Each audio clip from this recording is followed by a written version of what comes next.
या कार्यक्रमाचे प्रस्तुत करते ग्रीन हार्वेस्ट. ग्रीन हार्वेस्ट नैसर्गिक पेंडीयुक्त खत, नेचर केअरची युक्ती, रासायनिक खतांपासून मुक्ती. Green harvest.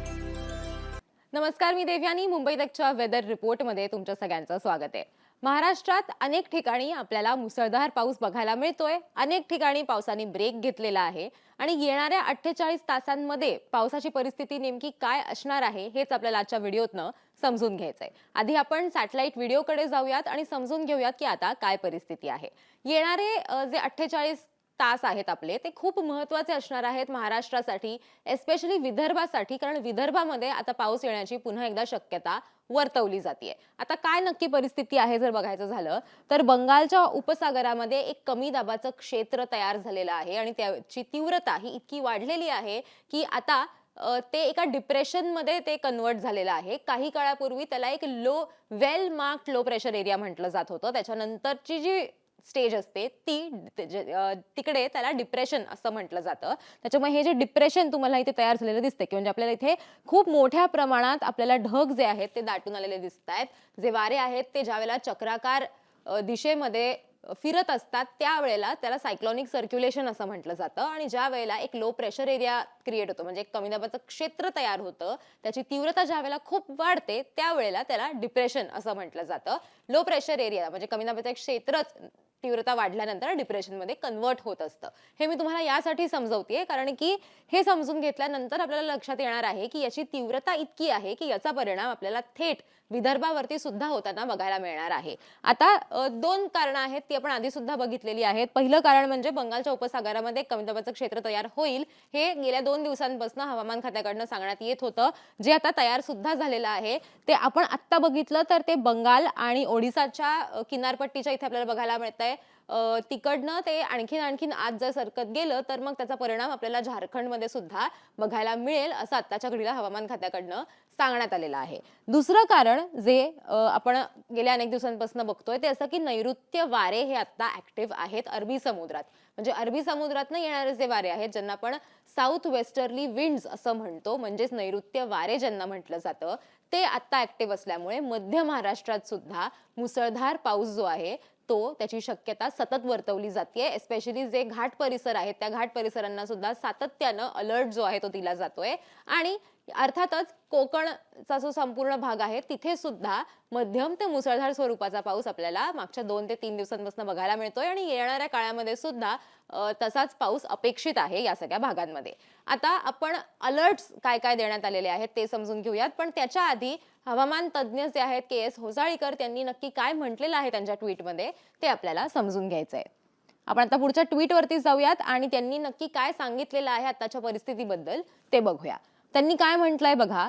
IMD forecast and warnings in association with well marked low pressure over coastal West Bengal and adjacent areas of Bangladesh and northwest Bay of Bengal.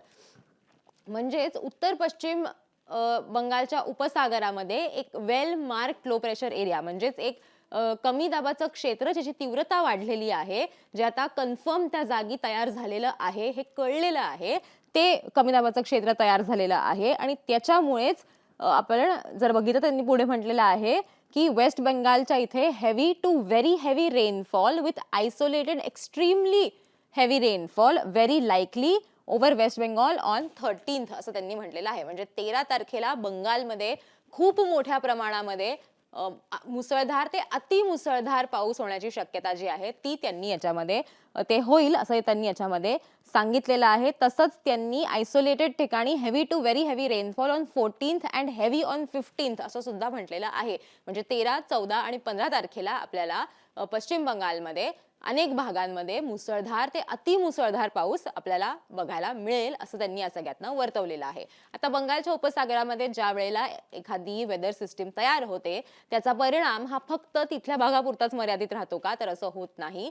तिकडनं जी आर्द्रता आहे ती भारताच्या आतल्या भागांमध्ये सुद्धा पसरत असते. ते ढग जे आहे ते तिकडनं प्रवास करून पुढे सरकत असतात आणि म्हणूनच अनेकदा ज्या वेळेला बंगालच्या उपसागरामध्ये कमी दाबाचं क्षेत्र तयार होतं किंवा एखादी वेदर सिस्टीम मुळात तयार होते तेव्हा सर्वात पहिले त्याचा परिणाम कुठे होतो तर तो विदर्भात होतो.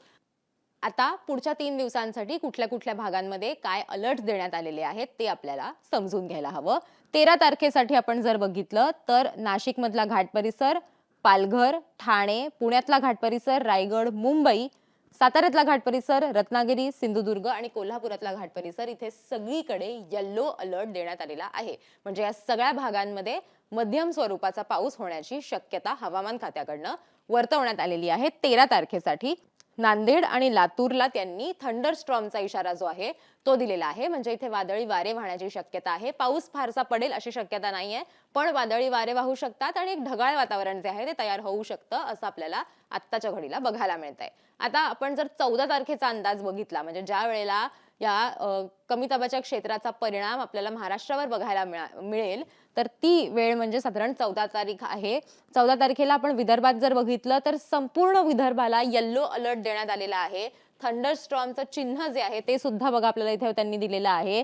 त्याचसोबत आपण जर पुण्यातला घाट परिसर, ठाणे, रायगड, रत्नागिरी, सिंधुदुर्ग, कोल्हापूर आणि साताऱ्याचा घाट परिसर हे भाग बघितले तर इथे सुद्धा त्यांनी येलो अलर्ट जो आहे तो दिलेला आहे. कारण अर्थात आपल्याला माहिती आहे की नैऋत्य वाऱ्यांचा परिणाम आपल्याला या संपूर्ण भागावरती बघायला मिळतोय. तर बंगालच्या उपसागरामध्ये तयार झालेल्या सिस्टीमचा परिणाम आपल्याला विदर्भावरती बघायला मिळणार आहे आणि इथे सुद्धा मध्यम ते मुसळधार स्वरूपाचा पाऊस होण्याची शक्यता वर्तवण्यात आलेली आहे. विजांचा कडकडाट होऊ शकतो, त्याचसोबत वादळी वारे वाहू शकतात, ढगाळ वातावरण असू शकतं आणि अनेक ठिकाणी मुसळधार पाऊस सुद्धा होऊ शकतो असं आत्ताच्या घडीला तरी हवामान खात्याकडनं सांगण्यात आलेलं आहे. आता शनिवारसाठीचा काय अंदाज आहे ते आपण बघितलं तर शनिवारी पुन्हा विदर्भामध्ये येलो अलर्ट सगळीकडेच देण्यात आलेला आहे.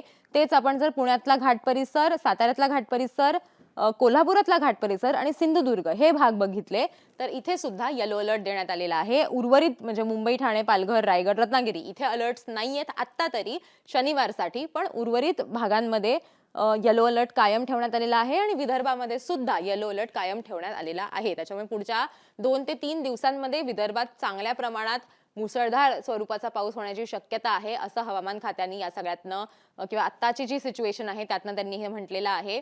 अर्थात हे अंदाज जे असतात किंवा हे अलर्ट जे असतात ते साधारण 6 किंवा 8 तासांनी ते बदलत असतात. हवामान खातं त्याच्यामध्ये अपडेट्स देत असतं, पण आत्ताच्या घडीला तरी पुढच्या 3 दिवसांची अशी परिस्थिती आहे असा अंदाज या सगळ्यातनं आपण बांधू शकतो की विदर्भामध्ये चांगला पाऊस होण्याची शक्यता आहे.